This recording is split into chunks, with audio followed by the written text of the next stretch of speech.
Hey there everyone, welcome back to the Main Street Garden. Today I held my annual garden walk through my garden here, and everything seems to be kind of coming up into peak, so I decided it's probably time to do another garden tour video for July, even though it's a little bit soon since the last one in June. Everything has truly come into full bloom. Just 2 weeks ago, you could see individual plants in this center, so I wanted to share with you guys this moment in time of, shall we say, the middle of summer. And my favorite thing is blooming right now, which is the Stargazer Lilies. So let's go ahead and dive in. For this particular tour, we're going to start with the corner garden because it is nearing sunset. This is one of my favorite times of day in this part of the garden, and I'm going to show you why. You can see here that the backlit coral bells in the very front are glowing. And then you have these guys, which are the alliums. Those are bobbleheads. They look kind of like backlit dandelions in the garden. And then in the very back, the Stargazers are just amazing, backlit by the sun. They have the white margins that really make it a special moment in the evenings. Over here in the corner, we have the most amazing blooming of my phlox that I've ever seen. I've had it for about 4 years, and it's always been pretty small, but this year has been an absolute super bloom event. So many people walked up to this corner of my garden and they're like, what kind of hydrangea is that? I thought earlier this week that it looked a lot like a hydrangea, so it was funny that other people were on the same wavelength. So this is Firelight Tidbit. I plan to add 2 more, one right there and one right there, just to kind of finish off this corner with a trio. In front of Firelight Tidbit, we have Sea Salt Artemisia. If I said that right, I don't know, but we're gonna roll with it today. In front, another crowd pleaser was Heliopsis Bit of Honey. This is the second year. I planted it last fall, so it hasn't had a full season to get established yet. They were planted as quartz, and they're looking amazing. Long-lasting blooms, and the foliage has that amazing variegation that so many people were attracted to today in the garden tour. The coneflowers here are just starting to show that I planted in the spring. So this is Kismet Raspberry, and it is a wonderful deep magenta bloom. Back behind them are ones that came from seed. They kind of reseeded themselves, and I would say they look more like, kind of like the natives, although they are more robust. I was gonna hop in back here. I'm sure you can maybe see why by now. The first bloom of the Playtime Oriental Lily is starting to open, and this is also basically of the same family that the Stargazers are, so you have the same fragrance, and again, it's another great addition. This is Storm Shelter Daylily, looking a little bit worse for the wear today. And then we have the last bloom on the Anastasia Tree Lilies. So these, I want to say they're Orienpit lilies, OT lilies. They get really tall. We'll see it get maybe about 6 foot in height here over the next few years, but it had a great blooming on it. We'll just do a little pan here for the sake of posterity. Over here in the corner garden again, you can see the Luminary Sunset Coral Phlox is absolutely radiant right now. Moving forward from there, we have the drift of Primo Peachberry Ice. Then we have the Let's Dance Skyview behind that. And the alliums are just starting to do their thing. So this is a fairly new variety. It is bobblehead. It is about 2 inches across, each one of those balls on top. So it makes a nice little statement, and it also has some nice height. To the right and left, we have Serendipity Allium. It is a bluer leaf than its kind of sister plant, which is Millennium. And this one I planted earlier in the year, so it is already blooming, whereas this one overwintered. They really expand nicely, and I really haven't had any hardiness issues with them either. We have the trio of Dark Side of the Moon Astilbe. This plant right here, which is kind of closing for the evening, is always a crowd pleaser on the tours that I have. It is a sensitive plant, and if you see here, the leaves are already kind of closed, but those who know will always do a drive-by and just touch the leaves. Every once in a while, someone will walk up to the plant and give it a shake, and all the leaves just close. But it's just fine, because within 15 minutes they reopen, and it's good for the next passerby who knows what they're looking at. This is the drift of Virtuoso Pinkerific Dahlias, and to say that this is a very impressive blooming is an understatement. The blooms are just carpeting this particular drift of them, and it's such a happy color in the garden. I love it. Behind there we have the Verbena bonariensis. This is the particular variety called Meteor Shower, put out by Proven Winners. I did have a monarch on it today, so I can tell you that it is pollinator approved. On the right, we have Magellan zinnias, and then we have the reminiscent coral rose in back. Those blooms are getting a little bit spent after today's heat. Yet again, we have another tree lily. I can't remember the name of this particular one. I'll put it up on screen. So now we're on to the center garden, and if you can say carpet, this would define it. This is Hoopla Vivid Orchid. In the walkthrough that we did a couple weeks ago, you could see the individual plants because they were still getting established. They have exploded in the last couple weeks. So there's just a tiny little bit in front that they can fill out, but other than that, it is just a sea of color here.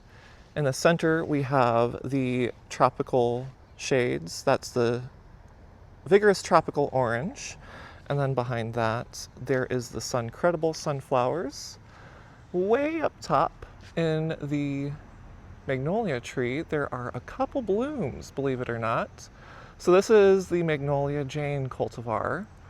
And every once in a while, it'll throw a few stragglers that will give you a little bit of summer color to tide you over until next spring.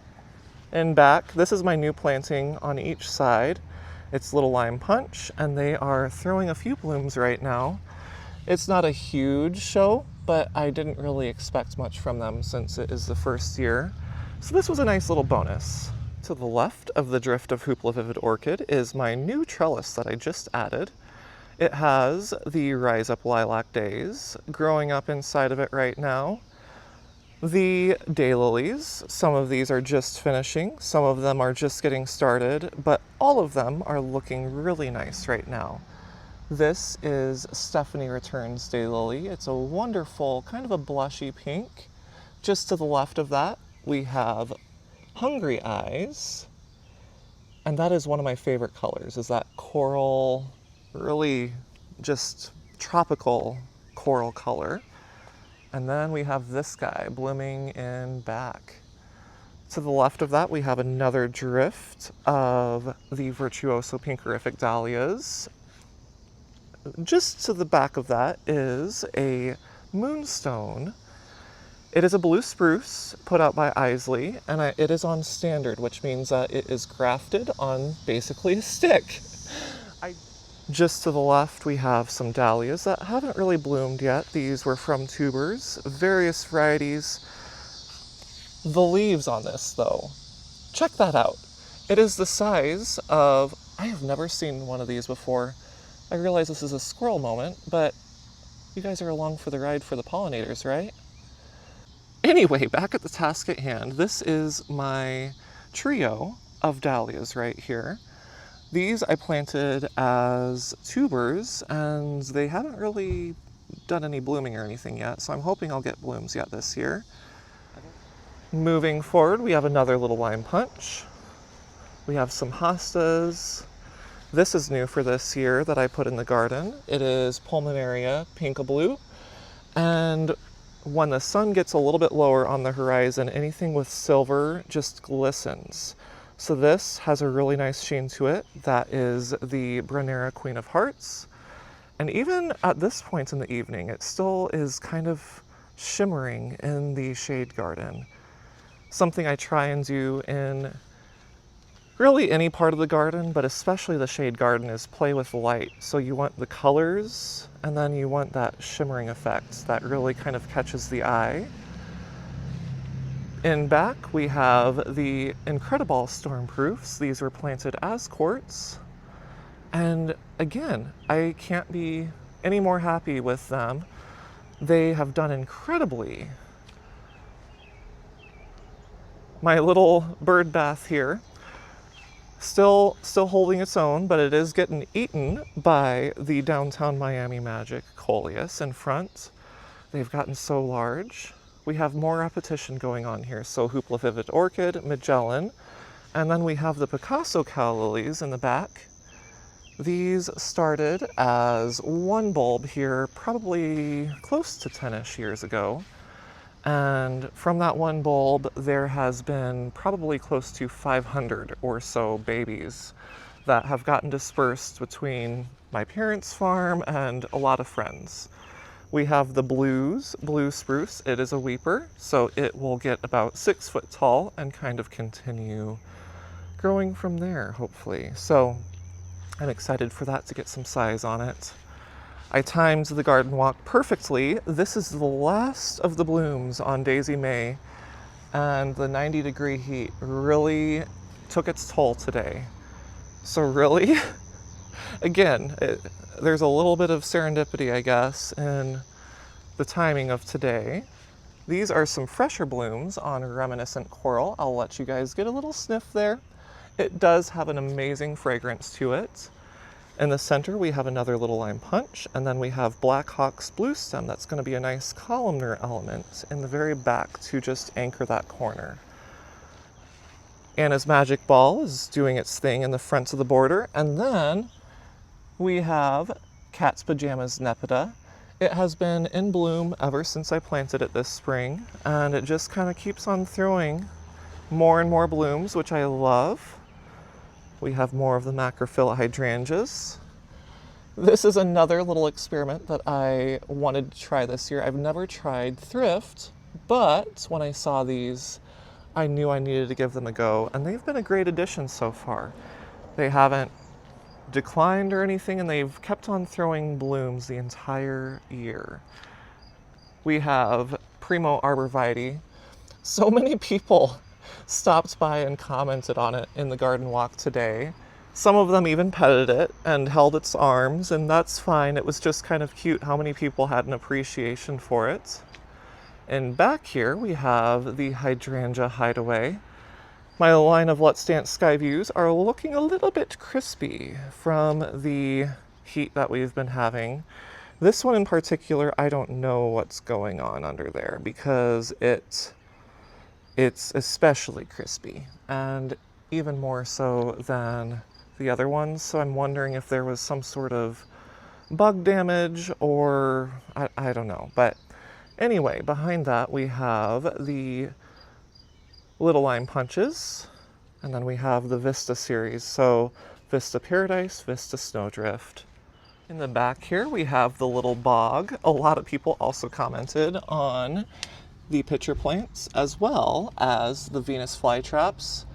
Apparently this guy has caught a few more bugs because I'm noticing that there are 2 traps closed as of today.